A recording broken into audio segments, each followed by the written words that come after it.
Hello, Star Wars CCG players, fans, and folks who just want to hang out with me and watch a replay of the Outrider Cup.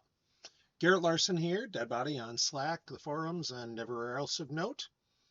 Bringing you a quick Outrider Cup replay. This game was played a couple hours ago now, probably about 2.5 hours ago.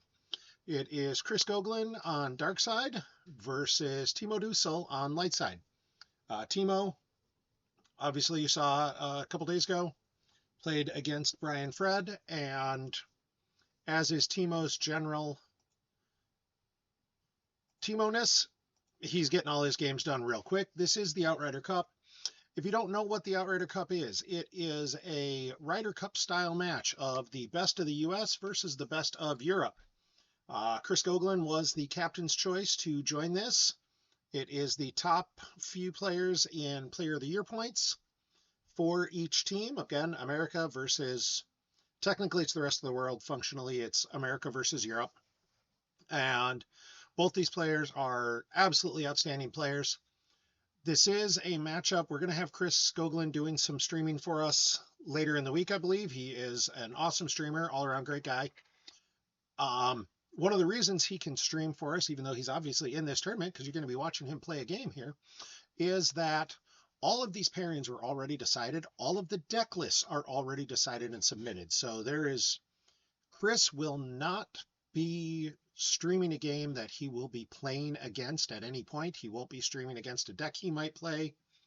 He won't be doing anything, and he can't even help his team by, streaming and giving them thoughts, because that deck won't be played. The way this format is you can only play a deck type once.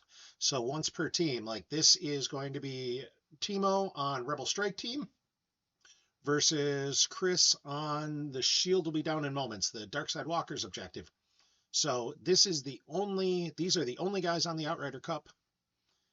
Chris is the only American player who can play Walkers. Timo is the only European player who can play Rebel Strike Team. So having Chris as a commentator later, not going to be a problem.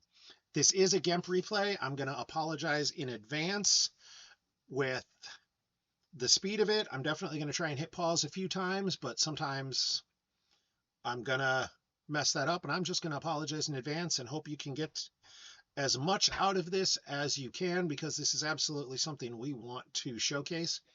This replay did come from Chris Gogolen, so you are going to be able to see his hand just to get even more bonus, like, hey, I want to know what's in that deck. I want to know how it works. What I will say is this is Walkers. Gogolen's an amazing player, but like Walkers is Walkers. Rebel Strike Team should be interesting. I do have some familiarity with Rebel Strike Team. Timo and I played it at US Nationals, and Timo looked at my deck list after and said, who gave you my deck list? And I pointed out it was what he'd played at the MPC, just slightly updated. He's like, well, you made exactly the updates I made. So Timo and I, simpatico, we think alike. Unfortunately, he's a significantly better player than me, which is why he's playing in the Outrider Cup, and y'all got to listen to me talk. That being said, game's up. Let's start this replay and see what we got. So we've got, oh, that's what that did. I screwed up the speed on it.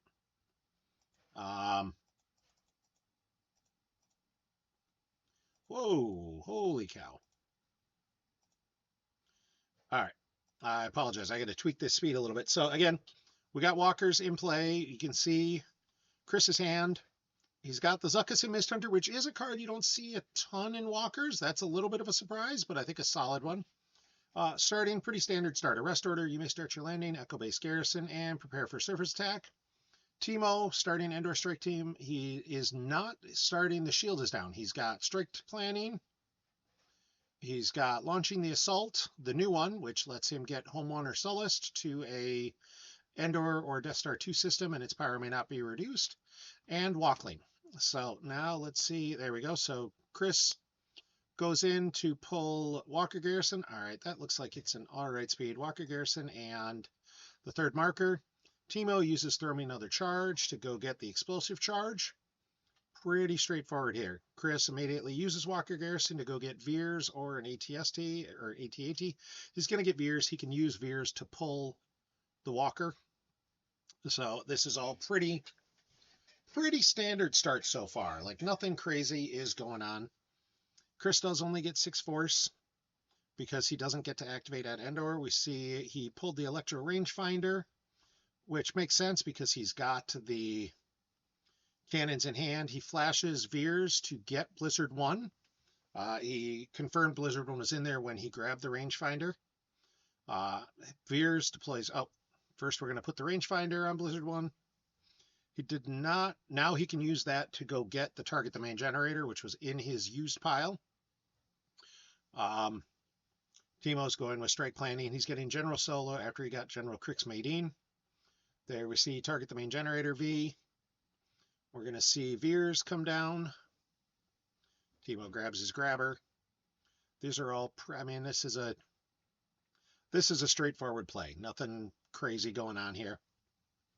Echo Base Garrison. Chris is putting down the docking bay because he puts it at the bottom of his reserve deck. He activates one and then he shuffles. So now he can use that to go get the docking bay. So it just gave him a free activation bump there, which is a real nice, like, hey, this is good. So it gives him one to grab something if he needs to. He's going to move the Walker for free. Follow with target. I'm perfectly fine with him not putting out the third marker. I might have, simply because I like having that extra force. Like, he is only going to activate 7 next turn, depending on what Timo does. But I get also choking Timo a little bit. So we see Timo goes and gets Crix. Crix is probably going to go get Chewie, who's going to go get Wuda. Oh, Crix goes and gets General Aaron Kraken. All right, so this is an interesting deck, and we see Gold Squadron 1 with Han's General Solo V. General Solo goes and gets the shield is down. All right, so I like this deck. This is an interesting, and Sullust. All right, I'm going to pause for a second, because what the heck? All right, it's just a free system. It is the Death Star 2 or Endor system, so he can do stuff with it. And there he gets the shield is down to bump his activation. What in the heck is Timo playing? Taking them with us, so a player has a capital starship arm. At sites related to systems you occupy, your non-pilot warriors deploy -1, defense value +2, and forfeit +1. So definitely some of the scout troopers are non-pilot warriors, so they're going to come down real cheap at times. But Timo says, I don't think you can do anything to me. Throws out battle plan, leaves no force. I don't like that play, Timo. I mean, so we see General Solo. Timo grabs a non-interrupt card with door and game text. He grabs deactivate the shield generator. Chris uses Echo Base Destroyed to put down the third marker, which he can then deploy via the objective. So he is getting maximum value out of that Echo Base Destroyed. He puts Captain Kurgi on Blizzard 1. He uses Kurgi and reveals a 5 on the top of his reserve deck. So Chris decides to be a little patient and doesn't jump on Gold Squadron 1 with that Zuckuss and Mist Hunter. He might have just been waiting to get something to go with it, you know, like a admiral with that he can command or something. But I like the patience he's showing, and there we see he's commanding. He grabs the Admiral Ozzel. The command there is great because Timo used all his force. He couldn't grab it. And we see Timo uses Solo to get the Endor bunker. So both players are doing getting a lot of work out of their pullable cards and getting, you know, everything they can out right there. So we see drains a 1, he lost surface defense from hand, and then Vader, Emperor's Enforcer off the top. There's the bunker, there's the back door. And yes, Logan, Timo is moving using non-V Endor, which I don't hate because it gets that free movement between Endor and Sullust. He can start whipping guys around. And Teemo going quick, he used Wuta. Wuta went and got him Chief Chirpa's. Oh, no, it didn't grab him Chief Chirpa's Hut. Chief Chirpa's Hut was from hand. He drew into it. There's General Cal with General Solo. Luke Rebel Scout at the bunker. He did not put the explosive charge down. He did just move Wuta over to back up Crix. And there he's got but we see a little card play from a little bit of shield play from both sides. We see the secret plans from Gogolen, and we see the simple tricks to stop the third marker drain. We've got a ping there, and just pausing for a second, this is the non-V shield is down, so we saw Chris grab the shield, the Senate shield, so his hand can't be decimated. And now we're going to see the first marker likely blown up. He's drawing at like a +5-ish. That might be a miss. I think that is a miss. Yep. So I don't think he's crushed over that miss. I think we might see, yep, Tarkin's Bounty on Veers to go get a card from Force Pile. Let's see what his Force Pile looks like. I don't usually get to see this, so... Ooh, there is a lot. Oh. Well, if I'm Chris and I feel like just going for broke here, I'm going to grab Baron Fell. I'm going to go Zuckuss and Mist Hunter plus Fell plus Ozzel in front of Gold Squadron 1 and Command and just go nuts. Oh, maybe Chris agrees with me. There's Baron Fell. There's Zuckuss and Mist Hunter at Endor. Yep, look at that. Chris is like, Garrett, you're a darn genius. There's Baron Fell, so now he's drawing 2 Destiny there. Teemo gets no Destiny.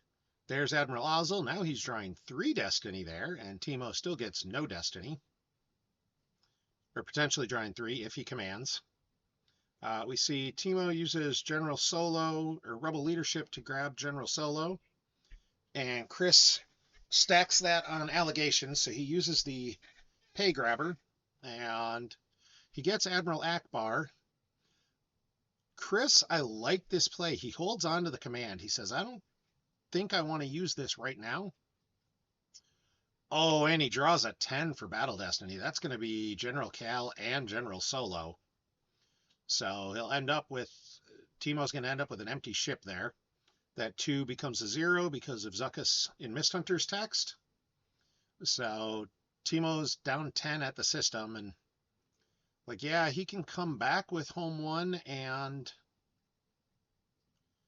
them, but I don't know that it's anything special. And we see Chris moves to Sullust. Sullust is drain of 2. And there he gets Hoth. And says, yep, that's good. I expect there's... All right, so Teemo went and got Unita. And Chris immediately tentacled and said, all right, well, I don't want you getting back General Cal, so shuffle up that loss pile, which is, again, like both these guys just making the right play at the right time. Teemo says, fine, I'll get back Obi-Wan. And there's Corporal Delavar, who brings back guys who are hit. There's General Aaron Kraken. Kraken says, when all your ability is provided by scouts and spies, you add a battle destiny, but then he puts down Obi-Wan, who says, I'm not going to do anything with that.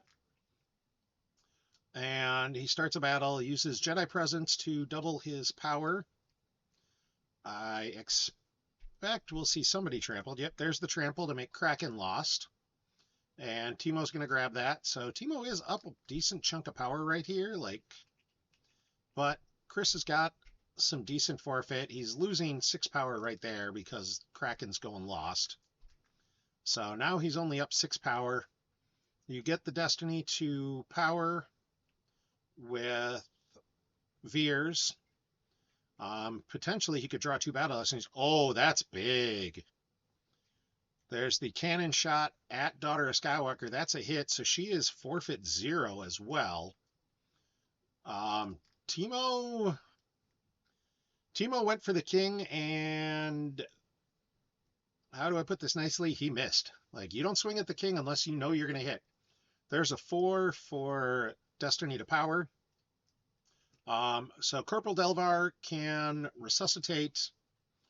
Just pull this up. May operate on your disarmed character or your just hit non-droid character of ability less than 4 here present. So Delvar can help himself, but he's never going to help anyone else. Timo draws a 6 for Battle Destiny, which is going to be Kurgi. And here we see a 1 from Chris and a 5. So that's a 6. That's going to have to be Obi-Wan. Honestly, it's going to have to be Delvar, then Obi-Wan, I think. Because the last thing you want to do is just leave Obi-Wan there. That. Okay, yep. So, yeah, Delvar's a 4, so it's going to be Delvar plus Obi-Wan. Because you just can't handle that. So here we get Chris says, all right, well, we'll prepare for surface attack, grab another cannon just because. He's not going to pay to drain because, again, the third marker's still not a battleground. Like, he doesn't have the... He hasn't blown it up yet, so the shield is still over that third marker. So he needs to draw, I think, a 5, if memory serves. Oh, no, he actually needed a 6. The 5 did not get him there. Oh, yeah, no, it did. That was right. Yeah, he needed a 3 because a 2 he was 1 short. So he blows the bunker. Timo loses a few. That flips his objective. We're going to use Walker Echo Base Destroyed to go grab Dark Time for the Rebellion. And peek at his reserve deck, looking for a Snowtrooper. Going to see Thrawn as a co-pilot on Blizzard 1. And Chris says, look, I don't need to spread out right now. I'm just going to drop a few. He's got his guys. Like you see, he's got the Hoth system in hand. He's just going to leave that sitting there. There's no reason to pick that up right now. Timo gets to activate a whole pant load, 19 force. That's the fun part about Red Strike Team is you just activate a billion. And he goes and gets Captain Yutani with Blaster Cannon from reserve, but it also, much more importantly, uses launching to go get Home 1. Home 1 with the Admiral Akbar he grabbed with command. There's a 3PO with his parts showing just to, I think, maybe add a little bit of forfeit fodder, but more importantly, just not get restraining bolted. We see Chris says, all right, I'm going to command to limit you to 1.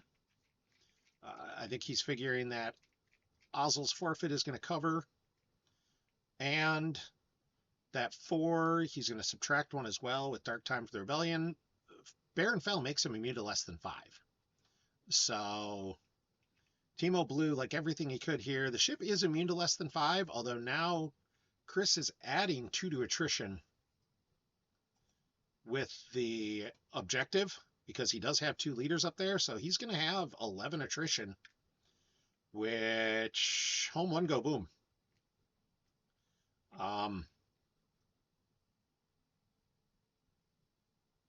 Yeah, this is why I played Rebel Strike Team in one tournament and kept telling people don't play it in other tournaments. It's a fun deck when they come at you and it's a battle deck. You can do a lot of fun things. Like it's not a bad deck by any way, shape, or form. I really enjoy playing it.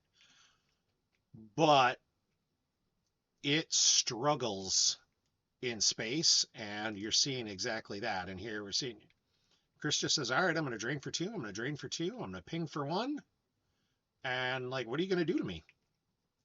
I expect what we'll see here is something along the lines of Marquand in Blizzard 1 with Watts at the 4th marker and a gun and a come play. Like, there's nothing else you need to do right now. Oh, oh, God. This is Chris just being mean. And I am all here for it. So, there's Watts on Marquand in Blizzard 1 with a cannon. And Blizzard Scout 1. And a battle. Oh, Cal Elder is reacting. That's cute. I mean, it does mean that he's going to get a Battle Destiny if he tramples someone. And now we see the... Well, he won't get the Battle Destiny necessarily. Because I think he'll go for the trample and cricks. There's the shot on Wuda. Wuda is hit and forfeit -2, I believe. Power and forfeit -2, I think. Yep. So this is rough. Does Watts? Oh, yeah.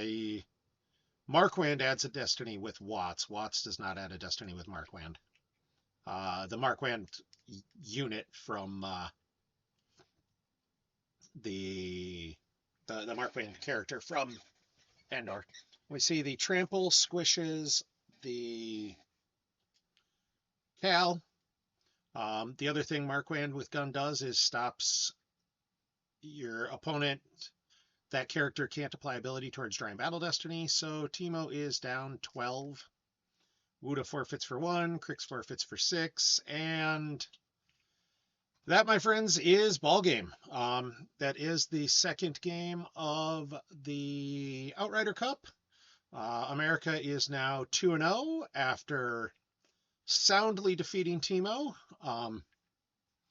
Congratulations to Chris Gogolen. And honestly, like, Teemo, you played 2 Hall of Famers. They are both great players. They are both great guys. And you played super well. There's just, sometimes you had a little bit of bad luck against Beefred, and honestly here you just ran into a matchup that I think is horrendously bad for you, and that's the ball game sometimes. So that being said, thank you all for watching.